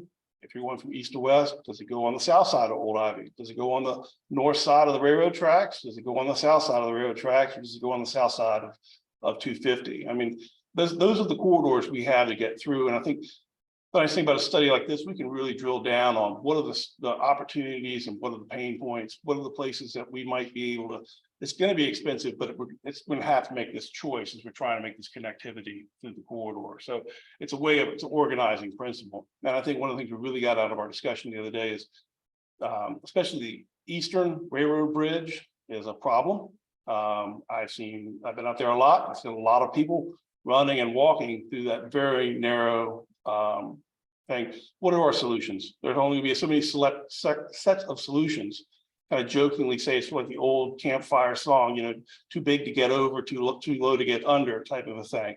But we need to like get a compendium of these are our various options, again, that universe of solutions, and then find the ones that are the potentially viable ones, and then from there move forward through a process of winning those down until we hopefully can find a solution not only that works, that gets community buy-in, but also we can afford to build. So broadly speaking, that's a lot of the multimodal tact on that. We have a public survey that's going to be going out. It's going to start at the beginning of August and run to the 15th. We're going to reach out to our local partners to help them advertise this thing. One of the nice benefits about this program is at the statewide level, the central office is really putting a lot of effort into supporting these studies and helping us turn out ready-made materials for social media and surveys and really trying to make it something that we can make sure we're reaching out to a larger community. I've already talked a little bit about developing this list of potentially viable alternatives. That's really what we're kind of moving towards.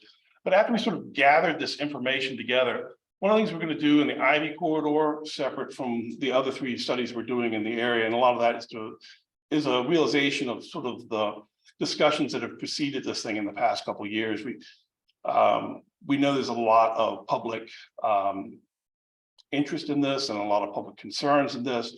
And so we've worked with the county to create what we can call a corridor focus group.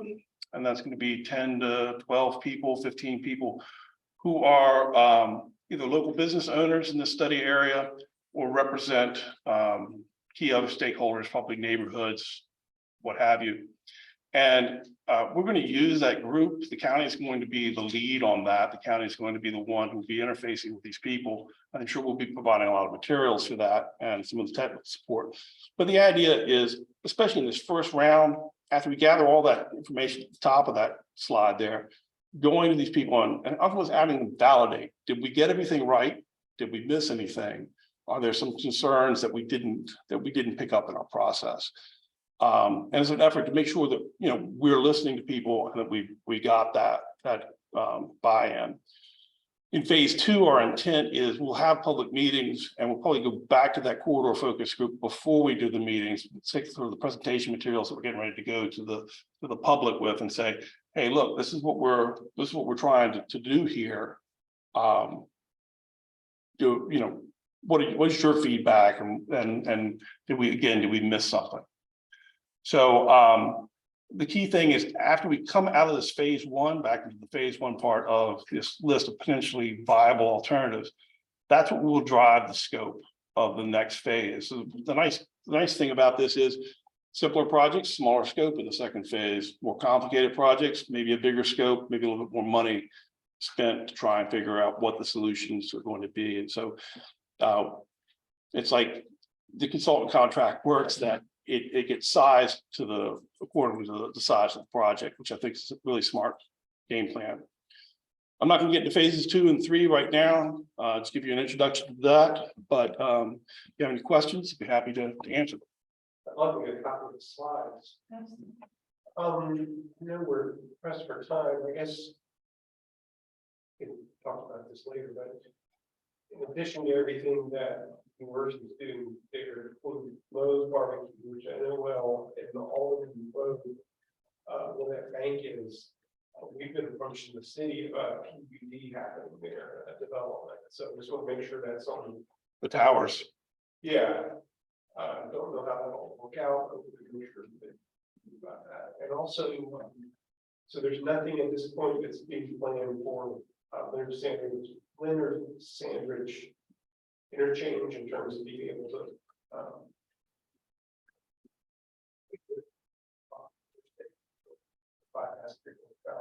Yeah, I mean, it's been talked a lot in our initial discussions. Again, if you kind of go back to what the state was kind of looking at, we were trying to deal with some of these issues on the statewide corridor and some of our big data identified needs.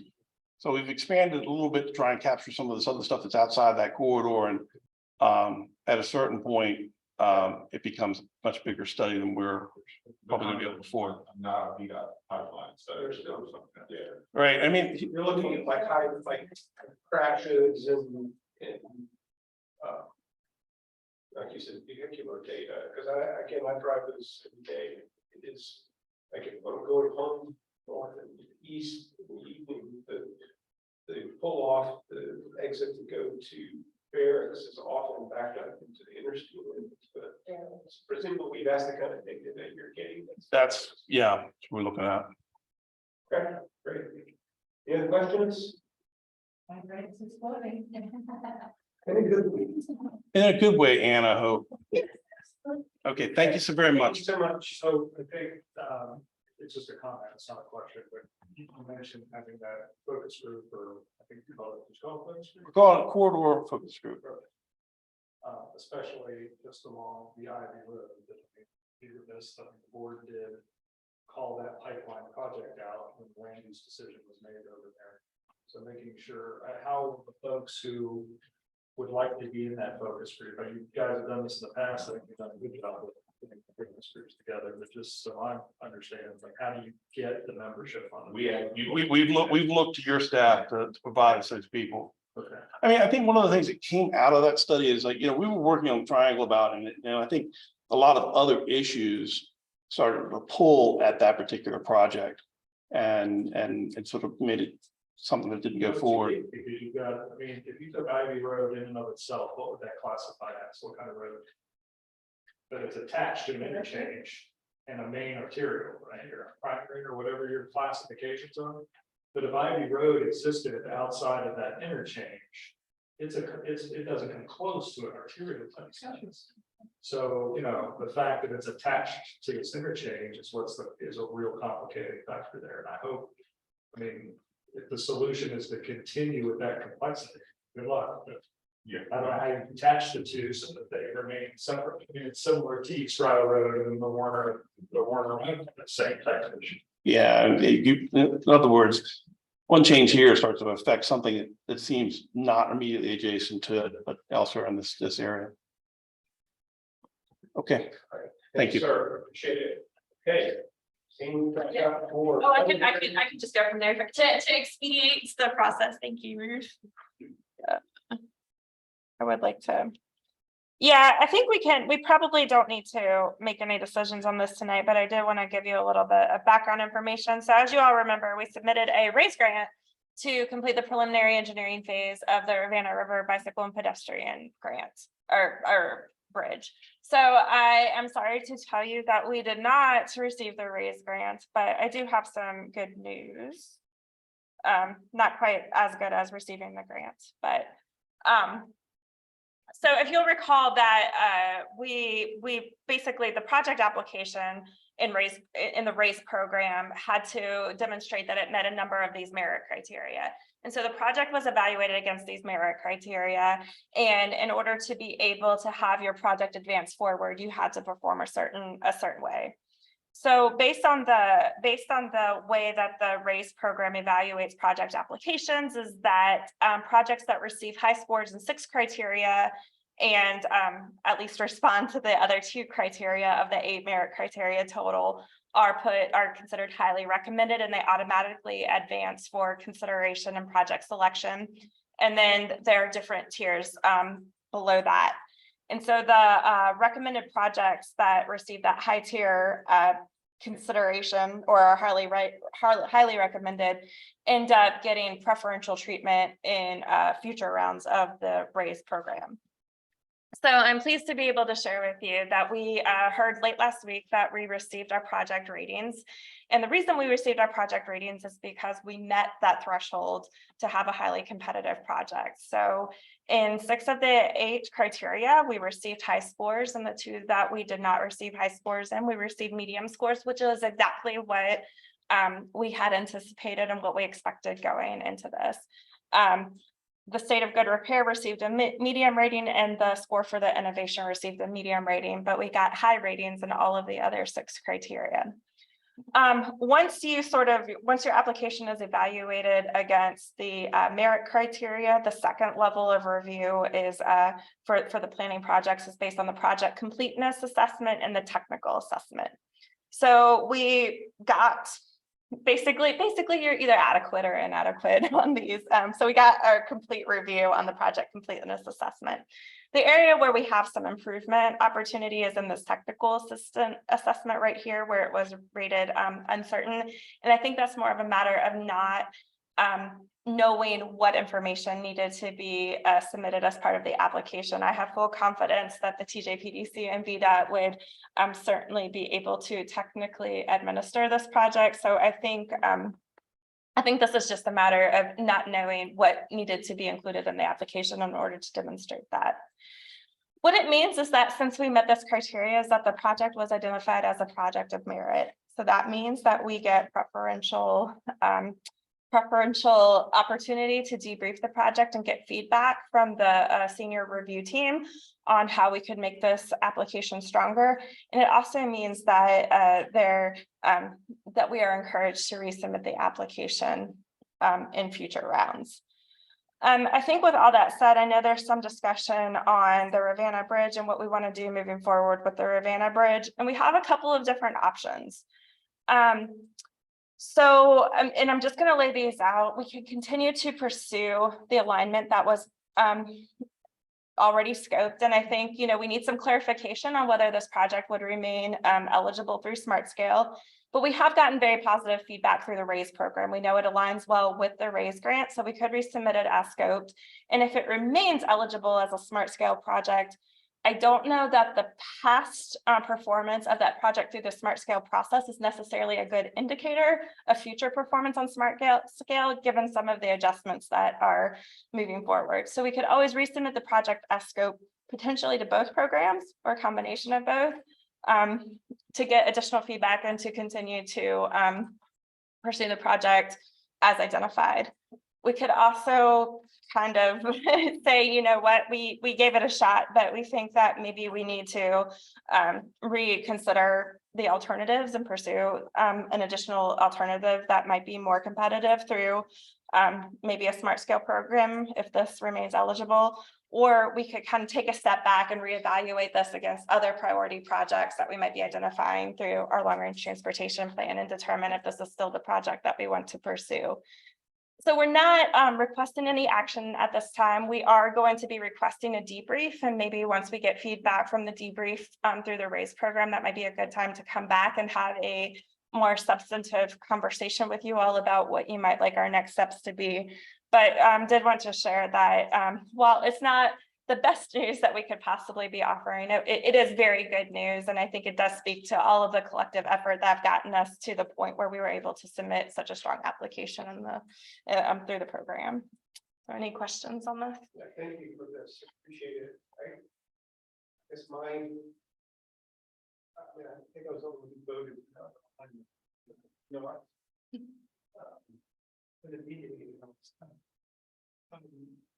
Even if we get the RAISE grant is only for the scoping exercise, right? Or is it also for building the darn thing? No, what we are applying for the RAISE grant is to get more information in order to better for the specific alignment that we were moving forward on. So it's just to be able to say, this is what the actual cost would be. This is where the bridge would actually have to go to get some of those design plans in place. So we would have a better idea of what the project cost and construction would be. And when we apply to VDOT to actually get them to build. VDOT or another RAISE grant, we would continue to have to pursue funding to build it. To get the construction funds through the RAISE grant potentially. I mean, we'd have to go back and reapply at that point, but yes, we could. Yes. That is a mechanism that. It could be, yes. And it's a multi-step, multi-year process. Generally, you first do the beginning one and then the middle one, and it's similar to what I was telling you. And there were 5 different. Came along. Do we have? I know that there have been some pretty horrifying news about new costs. Do we have an updated cost on this or not? Okay. Thank you. I guess, yeah. For me, if we continue down this path, maybe we get another raise grant, additional one. But what I understood from the smart scale, the way that is moving in the future, it seems like that window is narrowing in terms of the probability. Correct. I think the real question is whether or not there are going to be opportunities for big bicycle and pedestrian projects as a new capacity project. I think we don't have clarification on this point on whether or not this would continue to be a qualifying project through smart scale. And that doesn't really make a difference as far as the alignment is concerned. It's either any of the alignments are going to qualify or none of the alignments will qualify most likely for this project. So either we'll be able to apply for smart scale or we won't, regardless of which of the alignments we want to move forward with. I don't hear a lot of excitement about changing the alignment. I think once if the raise grant for the planning and engineering on phase 2 or 3 environmental happens, that lowers the risk and uncertainty level, which then affects the cost. And so that has to happen next, regardless of the sector. Correct. Yeah. Yeah, I guess I just would point out if we went with the original alignment, it sounds like it would have been funded with smart scale this last year. I don't think we know that. I don't think we know that because we don't know what the cost estimate would have been once you add in all the inflations and contingencies, and we don't necessarily for the other alignment. We did not do a fully engineered cost estimate for that one. Yeah. That would have been a resource thing, we would have been evaluating 2 options for that, 2 projects. Yeah, but it would cost a lot. I think if you apply the same multiplier to that bridge that you would have applied to this bridge, it was still about $32 million. So it still would have been pretty expensive. That's just a back of the envelope calculation though. Yeah. All right, anything else on this topic? Okay, thank you. Yeah. So I think we're at staff updates. We've got a joint meeting with Stanton, I guess, 27. That's cool, look at that. They've been here about monthly meetings, so we're going to do that throughout the fiscal year, until we get the LR. So, Yeah, correct. do we have those dates? You should have calendar rules for all of this. All right, then the next piece we have here are roundtable discussions. This will go on the you table here. You got anything from the wall? The hydraulic bundle is kicked off. We're working on the right of way plans now and working with the city regarding the shared path extension that connects Planning Line and Mitchell Drive across Meadow Creek. So we're working through that. Right of way plans and bridge plans are in development. But that means design field project. We're doing all that currently. And I guess the only other update, District Avenue, we're looking to start PE on that the last quarter of this year. So we're trying to advance that start so that we can potentially get to construction for advertising the 4th quarter of 2022. So we're trying to line that up with as soon as we can after the hydraulic piece is finished, start working on that District Avenue roundabout. The only thing I would add to that is that we received closure. We're sharing that application. The application period closed. We're evaluating there are some projects in the locality, Albemarle, particularly that way. I think I'll see before further sharing application. Thank you. Sean, can you remind me with the hydraulic package, having this memory about having a wider path crossing the bridge right up there over the culvert? Was that? That's what that was the part that I was saying that they're working with you all on that. Okay. Try to get. So that is work in progress. That's what I have. We're working with the contractor now. We did a call back and then like that to the city. Okay. Once we finish. That doesn't impact the whole. It's a work order that we've got to make. Okay. Cool. Thank you. DRPT.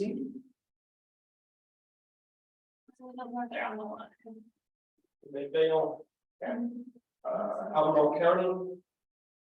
We'll be giving our quarterly report update next Wednesday. We're gonna focus on revenue sharing, the 5 projects that we submitted for pre-applications and a discussion of which ones to move forward for final applications. And we'll give an update on smart scale, just so everyone is on the same page about what's been funded. So I guess more updates to come. City Council, I'll try to be brief. A lot of paint going on our streets in the next month. We have a lot of projects going out for our safe routes to school program. Pretty much just painting ball art starting this period, but further on in the school year, we'll start looking at more concrete solutions around schools. We're also putting down paint for our dockless mobility hubs, so they can have students park all over West Main Street and downtown. Those will be going in over the next few weeks, so hopefully we'll see some resolution on that this week. But on the half break here, we have our transit strategic plan is currently in due process. We have a survey out right now. It's going on the CAT's website, trying to set up what the goals and objectives are for that service. We're also working through our alternative fuel study. We recently briefed council on that, and our next phase will be going to external stakeholders, folks from the county will be included in that. And we'll hopefully get to a resolution, figure out what the fuel source is going forward now. Jones. We're going to be launching a road plan needs assessment in the next few weeks. Supervisor now has a volunteer to be on our stakeholder group. Very excited about that. Thank you. We're also going to be launching the micro kinds of market analysis to see where our service area, that particular service delivery method might be useful. We're also going to launch a implementation study for the cost of electric vehicles. We're also like partnering with the new energy who was going after a Department of Energy grant to actually build something. So hopefully there's sequence of putting fast charging stations in key parts of the area. And we're also in the process of evaluating tenant policies. Johnson will create his own on-call planning bench.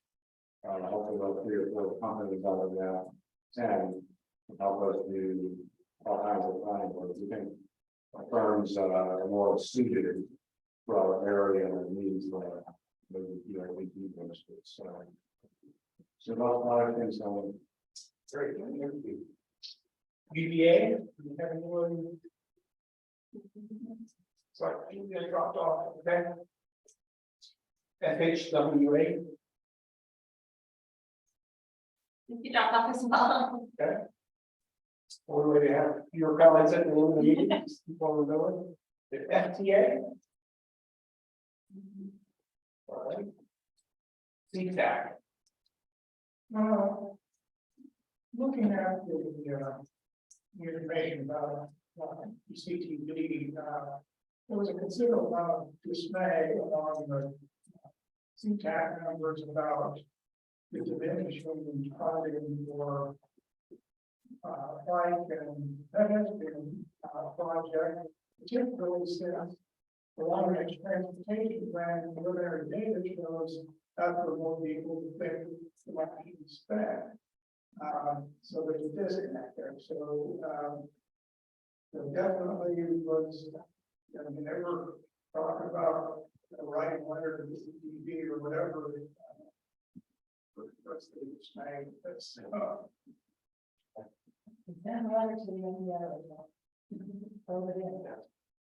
Thank you, Lee. Appreciate it. And then anything else from the PDC? Okay, great. No additional items are added to the agenda. Do we have any further members of the public who would like to speak? 3 minutes. Yeah, I would like to speak just briefly about the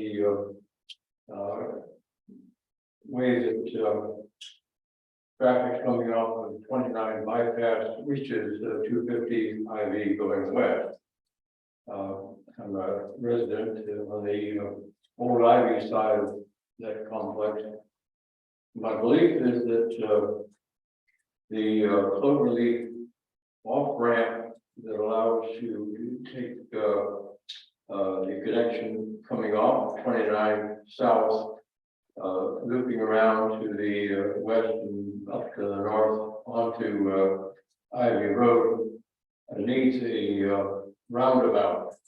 Otherwise, the traffic tends to back up into the travel lane at rush hour times because of the difficulty getting through the traffic light control intersection at that point. And the other critical aspect of the corridor study, the pipeline study, I think, is finding a way that the traffic to and from St. Anne's Belfield campus, now traveling on Faulkner Drive, crossing the off ramp from 29 south, is a critical factor. It's something like, I think it's around 100 vehicles morning, 100 vehicles in the afternoon, more or less round numbers. And that's just very dangerous to have them either merging with or crossing the 29 bypass off ramp going down to 601. And the concluding question, I have offered to VDOT a plan that's hopefully addressing the serious issues in the western corridor, and wondered if it's useful to submit that plan to your group. If so, to whom, and if there would be any interest on the part of VDOT or otherwise to have suggestions for people who might participate in that focus group, 10 or so folks. Okay, all right. I think do you have it digitally? Or do you have that digitally?